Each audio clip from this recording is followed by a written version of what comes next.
금통위 이제 의사록 중에 한 분이 이게 이런 이제 그 금융 시스템에 약간 취약한 부분이 어그러져서 뱅크런이라는 워딩까지 썼어요. 뱅크런이 일어나면 걷잡을 수 없을 확률이 되게 높다. 가능성이 이렇게 돼 있어요. 그러니까 뱅크런까지 가면 무조건 안 되는 거예요. 그렇죠. 아니 이게 지금 은행의 지급 준비율이 그 10% 정도 아닌가요? 예, 10%에서 8%뭐 이렇게 되더라고요. 그러니까 만약에 은행 고객 전원이 와서 그게 안 내돈 되잖아요. 달라고 하면은 10%밖에 못 돌려주는 거잖아요. 은행 갖고 있는 돈을 다 돌려줘도. 그러니까 그거를 국가에서 이제 몇 억, 지금 5천만 원에 제한이 돼 있죠.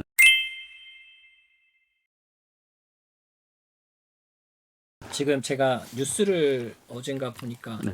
미국 연준 같은 경우 이제 내려갈 일만 남았다, 명분은 끝났다라고 이렇게 얘기를 하는데 네. 만약에 그러면은 미국이 동결을 하거나 이제 내려가는 추세에 대한 워딩이 계속해서 쏟아져 나온다면 이제 그럼에도 한국 금리는 올릴 수 있다, 이 의견인가요? 만약에 그런 게 쏟아졌고 대부분의 관점이 그렇다 하는 그 근거는 원유 가격을 보면 됩니다. 그게 적어도 110달러까지는 치솟아야 돼요. 우리가 상식적으로 알고 있는 것은 원유나 원자재 가격이 그렇게 올라버리면 물가가 오르기 때문에 우리가 금리를 올려야 된다고 생각하잖아요. 그렇지 않습니다. 가만히 보시면 그렇게 원유 가격이 오르고 달러 수익, 원유가 오른다는 거는 달러가 그만큼 많이 소진이 되는 거거든요. 그렇게 되면 연준은 금리를 안 올려도 될 상황에 처하는 거예요. 그러면 섣불리 인하라고까지는 그렇지만 동결을 계속 할 확률도 높거든요. 어느 정도 명분은 이렇게 얘기하겠죠. 물가가 잡혔다. 명분은 그렇게 하지만 원유 가격이 계속 올라. 근데 물가가 잡힐 턱이 없지 않습니까? 그걸 보시면 돼요. 어떤 식으로 액션을 취하는지. 이번에 며칠 뒤에 이제 CPI가 또 발표가 되죠. 그렇죠. 네, 이게 굉장히 중요하겠네요. 그렇죠. 연준이 이제 큰 지표로 삼고 있는 게 물가 지수니까 네. CPI를 보고 그렇지만 그거는 진짜 워딩에 불과합니다. 제가 보기에는 그냥 대부분 그런 식으로 얘기하면 명분도 좋고 연준 역시 뭐 정의의 뭐 저스티스 뭐 이런 식으로 하니까 근데 연준의 제일 목표는 한은도 마찬가지고요. 달러 가치 제고 달러가 제대로 잘 살아 있고 잘 팔리고 해야 되는 거예요. 그게 이제 미국이 가진 가장 큰 수출품이기도 하고 대신에 연준이 금리를 이제 섣불리 내릴 수는 없고요. 만약에 가장 나이스한 국면이더라도 동결을 채택할 가능성이 높고 그렇죠. 이번에 그러려면은 원유 가격을 봐야 된다라고 저는 확실히 말씀드립니다. 근데 저는 이번에 좀 궁금한 게 예. 이렇게 역대 금리 차가 난 적이 없잖아요. 근데도 없죠. 생각보다 우리나라의 금리를 동결을 시키고 있는 거 보면 생각보다 기초 체력이 굉장히 튼튼하구나. 이렇게 생각하셨어요. 네, 이게 초보적인 생각인가요? 아주 비상적이고 우리는 우리나라 그러니까 선진국 다 됐는데? 근데 대부분이 이렇게 생각하잖아요. 안심을 하기도 하고 야 이렇게 금리 차가 났는데 야 우리나라 돈 세네 이렇게 얘기하잖아요. 근데 관점을 달리해서 보면 못 올렸다라고 보는 게 맞거든요. 따라 올리고 싶은 마음은 굴뚝이었으나 굴뚝이죠. 왜냐하면 사변적인 리스크가 다 없어져요. 추정해서 따라 올리면. 근데 그러면 한국의 금융 시스템이 거의 아작이 날 겁니다. 지금도 저는 연체율이나 이런 걸 KDI에서 계속 하는 거를 매월 보니까요. 일단은 연평균 연체율이 6%인가 그런데 거기에는 미치지 않아요. 근데 이렇게 갔다가 격하게 이렇게 뾰족하게 올라와 있어요. 곧 평균을 이제 치고 갈 이제 추세를 보면 되니까요. 그러니까 그거에 대한 여러 가지 사례적인 뉴스 기사는 많이 나왔어요. V인데 급격한 V가 됐어요. 이런 것들을 보고 사례가 뭔가 하면 저는 그때 이하의 연체율이 급증했다라고 나오잖아요. 근데 20대 이하 취약점이 어디서 나타날지는 아무도 모릅니다. 가장 취약한데 먼저 터지거든요. 근데 그거를 미국처럼 저런 식으로 망가이를 할 수 있는가? 골드만삭스가 지방은행 하나 사듯이 우리도 시중은행이 하나 살 수 있는가? 힘들걸요. 왜냐하면 자기들도 어디 취약점이 있는 걸 분명히 알고 그거 터질까 전전긍긍인데 그런 것들을 커버해줄 그런 여력이 없습니다. 그리고 그때 문제가 뭔가 하면 지금도 새마을금고 한번 문제가 터졌을 때 제일 먼저 구체적으로 입체적으로 임팩트가 있는 게 뭔지 아시잖아요. 뱅크런. 그러니까 저거 뭔지 모르겠지만 다 뛰어가서 돈을 찾고 있어. 그럼 나도 가야 되는 거야. 내 돈 찾아야 되니까.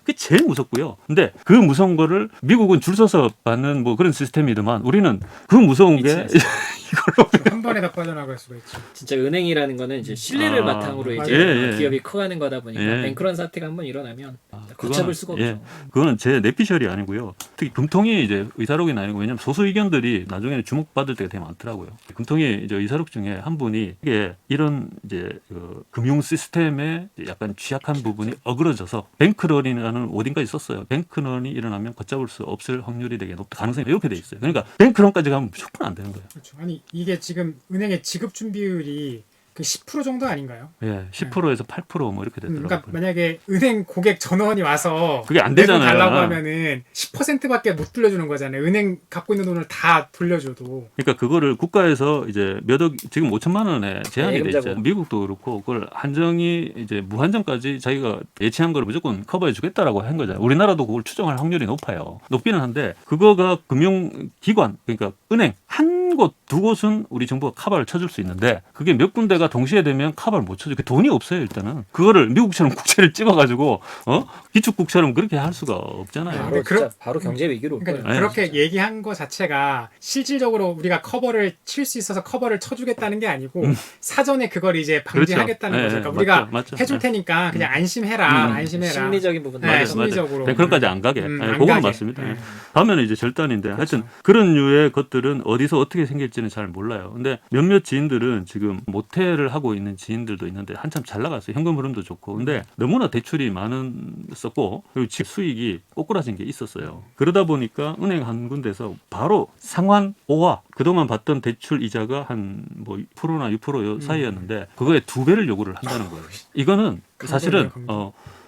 야이씨 너 죽어봐 뭐 이런 거하고 똑같은 거잖아요. 형, 야 나 이거 기부업 하는데 이거 어떻게 해야 될지 모르겠네. 뭐 이런 내가 아는 지인으로 이거는 넓은 표본은 아니지만 이렇게 사례가 표출될 정도면 이거 말고 다른 분야들도 이런 사례가 되게 많을 것이다라는 생각이 드는 거죠. 맞아요. 왜냐하면 지금은 대차대조표 축소나 이런 것들이 있기 때문에 조금 불안하다 싶은 사업체에 빌려준 돈들은 상환을 하십시오 아니면 이자를 더 무십시오 이렇게 계속 얘기를 하고 있는 거예요. 그러니까 지금 소상공인 일부는 아작이 난 상태예요, 사실은. 그러니까 어디서 어떻게 터질지 그리고 확실하게 제가 데이터를 가져왔는데 9월 달에 이제 상환을 더 이상 이연을 안 해요. 소상공인한테 그동안 코로나 때문에 그런 것들을 4번 이연을 했고요. 상환을 밀어준 거죠. 그리고 9월 달에 이제 다 갚는 걸로 했는데 자 9월입니다. 잠깐, 전 이건 이연을 해줄 수밖에 없다고 봅니다. 야, 아니 내년이 총선인데 이것도 이런 거 있죠. 네, 내년이 총선인데 이연을 안 그렇네. 해줄 수가 없죠. 그렇네. 네, 이게 뭐 진짜 아까 말씀하신 것처럼 이게 도화선이 돼가지고 어떻게 터질지 모르는데 이거를 정부에서 총선이 있는데 그 리스크를 떠안고 가려고 하지 쉽진 않죠. 하지 않을 것 같은데요. 근데 그렇지만 이제 취약점들이 자꾸 리스크가 커져가는 상태에 있고 여기에서 우리 하나는 베이비 스텝 살짝 올릴게요 하지만 그거를 처맞고 이제 두 손 두 발 다 드는 사람들은 의외로 많을 것이다. 그렇죠. 지금도 자영업자들 같은 경우는 정말 쉽지 않죠. 계속 이연해줘서 어떻게 보면은 이 산소 이 호흡기 달고 지금 계속 그렇죠. 좀비처럼 살고 있는 연명이 그렇죠. 되는 건데 그렇죠. 이걸 떼버리면 예. 호흡기를 떼버리면은 그 떼는 게 또 정부야. 그러면 그러니까. 총선에 영향을 끼쳐서 절대 오케이. 총선 전까지는 자, 그런 시각도 저는 맞다고 생각합니다. 예. 근데 이거는 결론적으로 뭐 환율 다시 얘기 드리자면 이런 류의 취약점 때문에 우리가 금리를 못 올리고 있고 그 덕분에 환율의 변동폭이 엄청나게 커졌어요. 그러니까 누군가는 여기서 수익을 볼 것이고 근데 이것들을 계속 묵인하고 용인하고 있을 것인가 변동폭이 임계점에 넘어가면 한은도 어쩔 수가 없어요. 금리를 올릴 수밖에 없습니다. 저는 이렇게 보는 겁니다. 일단. 그러면 금리가 이제 베이비 스텝이든 빅스텝 할 수도 있어요. 사실은 아사리 그렇게 됐을 때 또 다른 뭐 여러 가지 충격파들이 어떻게 될지 한번 보자는 거고 저는 그래서 부동산 투자는 언제나 해도 된다라는 거는 조금 회의적이고요. 이럴 때 말고 2013년 같은 때 2014년 5년 이럴 때 하는 게 맞고 그런 타이밍을 보려면 환율이나 이런 걸 좀 볼 필요가 있다 이렇게 생각합니다. 과거를 가지고 오면 안 돼요. 과거를- 언제 투자를 찍어주셔야지. 환율이 안정되는 2025년 뭐 이렇게. 저는 원래 그런 거 좋아하지 않나요? 네, 네. 자 그것도 드릴게요. 2013년을 찍으면 어떻게 해요? 자. 타임머신 타라고. 제가 근데 그것도 드릴게요. 저도 시드를 확보해 놓고 들어가려고 하는 타이밍이 있어요. 일단 환율을 볼 것이고 그리고 공급을 봅니다. 올해 말까지 내년 초까지는 서울 핵심지가 12,000세대라고 충분히 보고 왔고요. 그러면 물량이 엄청 많거든요. 많죠. 눈앞에 물량이 풀리면은 장사가 없으면 그거 잘 아실 겁니다. 그리고 금리가 그 전에 환율 때문에 올라갈 수도 있어요, 사실은. 그러면 그때 타이밍이 맞다고 생각합니다. 일단 14년, 2025년에 공급이 주는 거는 또 맞거든요.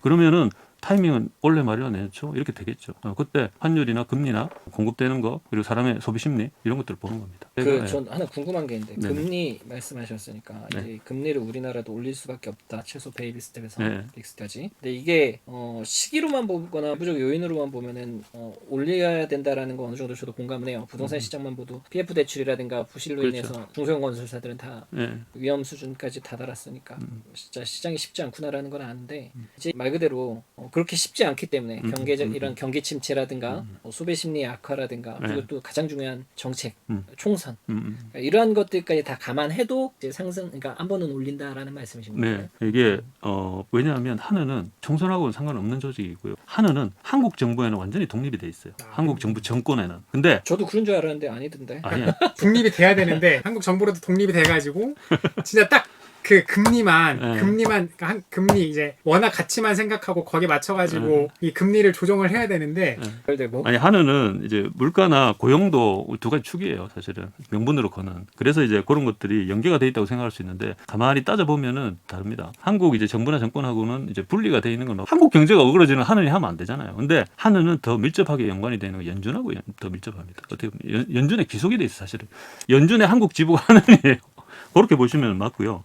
그렇다면은 금리 추종을 하지 않는 것 지금까지가 너무나 이상했고 그래도 아직까지 금리를 좀 안 올려도 되겠네 하는 이제 방어 기제를 하나 세운 게 한일 통화 스와프였어요. 사실 그거 그동안 안 됐잖아요. 한일 간의 관계도 안 좋고 해서. 근데 그거를 체결하는 순간 당국도 이제 환율이 올라가고 이런 것들 마사지를 조금 안 했다고 저는 생각을 하거든요. 왜냐하면 그 폭을 허용을 한 거예요. 왜냐하면 수틀리면 뭐 일본하고 에이씨 저 좀 갖고 오지 뭐 이렇게 되는 거예요. 또 이제 그러한 여력이 있으니 좀 두고 보는 것 같은데요. 이것도 인계점이 있는 겁니다. 그래서 그러한 것들이 너무나 진폭이 이렇게 큰 나머지 후달리고 뭐 있다 하는 것보다는 베이비 스텝 정도 하면서 조금 안정적으로 갖고 가면서 이제는 조금은 동결 아니면은 뉘앙스를 주면 되잖아요. 베이비 스텝 딱 올려버리고 너무나 소비 심리가 어는 거는 또 안 되니까 이제 당분간 없을 거고 인상은 내년에 보고 살짝 내릴 수도 있겠는데 이런 식의 어딩을 하면 살짝 또 그렇게 되는 거지 않습니까? 근데 이렇게 해야지 사변적으로 여러 가지 익셉션 이슈가 그런 것들이 없어질 확률이 되게 높거든요. 그것도 이제 하나는 알 겁니다. 저는 지금 환율을 보면서 약간 놀랐던 게 이게 코로나 이후 이제 2020년 하반기 그러니까 2020년에서 2021년으로 넘어갈 때 이 환율이 1,080원까지 떨어졌다가 그 이후에 1년 반 2022년 중후반에 1,445원까지 올랐어요. 그리고 다시 한 1,200원까지 떨어졌다가 이제 지금 이 1,300원 선에서 왔다 갔다 하는 건데 이 1,080원까지 떨어졌다가 이 1,440원까지 오르던 시기에는 무슨 일이 있었던 거죠? 저는 뭐 전문가 인척도 마찬가지겠지만 이유를 대려면 한도 끝도 없이 될 수 있어요. 네. 근데 그거는 후견 지명일 뿐이에요. 제가 말씀을 드리고 이유를 갖다 대볼게요. 그렇게 빠졌을 때는 미국 돈이 그때 코로나였을 거예요. 엄청 먼저 풀렸을 때. 퀀터티 이지라고 그래서 너무나 비전통적인 상식적이지 않은 것들을 그래프가 이래요. 기가 급수적으로 돈을 풀었어요. 한국도 마찬가지였는데. 한국은 그보다는 왜냐하면 왁구가 적으니까 비율로만 비슷할 뿐 통량은 절대적으로 세 발에 피잖아요. 그럴 수 있군요. 그러니까 그런 식이었고 왜 올랐냐 하면은요. 뭐 때문인지 모르겠지만 일단은 달러 수요가 급격하게 커졌을 겁니다. 다른 나라도 그 이후에. 그렇고. 네. 늘어난 그렇죠. 것. 그러니까 이게 그래서 어떻게 보면은 약간 기축통화국에 대한 패권, 그러니까 위험. 그렇죠. 그러니까 이게 우리나라 경제가 위험할수록 오히려 달러를 찾는 경향들이 많다 보니까 네. 우리나라가 코로나로 인해서 오히려 더 위험해지는 상황이 올 때는 말 그대로 달러를 더 선호할 수밖에 없을 것 같긴 해요. 네, 글로벌하게 그럴 수밖에 없습니다. 그런 체계를 시스템을 만들어 놓은 거잖아요. 미국이 이제 군사력에 입각해서 그거를 뭐 미국이 그래서 나쁘고 이런 게 아니라 이미 그런 식으로 세계화가 짜져 있고 중국이 나도 기축 한번 하고 싶은데 이러고 있는 거지 않습니까? 그러니까 미중 갈등은 통합 패권 이제 찾으라고 봐야 되는 겁니다. 왜냐하면 시너리지가 너무 큽니다. 기축 통화를 갖고 있으면 모든 걸 좌지우지할 수 있기 때문에 러시아도 보면 지금 저렇게 몰락한 거는 사실 더 이상 이제 부국이 갖출 수 있는 패권이나 기득권이 더 이상 없었던 거예요. 아니 러시아가 저렇게 우크라이나 하나 뭐 어떻게 못하고 이런 생각이 들지 않습니까? 그게 기축국이 가지는 이 영향의 형편은 기축국이 해라면 다른 나라들은 어떻게 보면 뭐 이런 우리가 유성 그러니까 너무나 차이가 이격이 있다고 보면 군사력 자체도 그렇고 총 뭐 GDP나 뭐 이런 거를 봐도 그렇고 이 따라잡기가 되게 힘들어요. 왜냐하면 돈을 먼저 발행한다는 거는 모든 걸 먼저 할 수 있다는 우선권이 있거든. 우대권 같은 게 있지 않습니까? 모든 걸 먼저 해도 싸게 할 수 있고 그 머리 좋은 애들 다 그걸로 모이고 그런 상황이기 때문에 점점 더 격차가 커질 것이라고 저는 봅니다. 대신 이제 중국이 어떤 식으로 브레이크를 걸든지 동아시아권에서 이제 나름대로 통합패권을 갖고 갈지 이런 것들은 한번 두고 봐야 될 필요는 있는 것 같아요. 그게 구체적으로 드러나는 거는 대만 지정학적 리스크. 그거는 또 지표를 보려면 TSMC가 미국에 얼마나 이제 가는지 뭐 여러 가지가 있잖아요. 리소스건 사람이건 뭐 지분이건 뭐가 얼마나 그쪽으로 가는지를 보면 되거든요.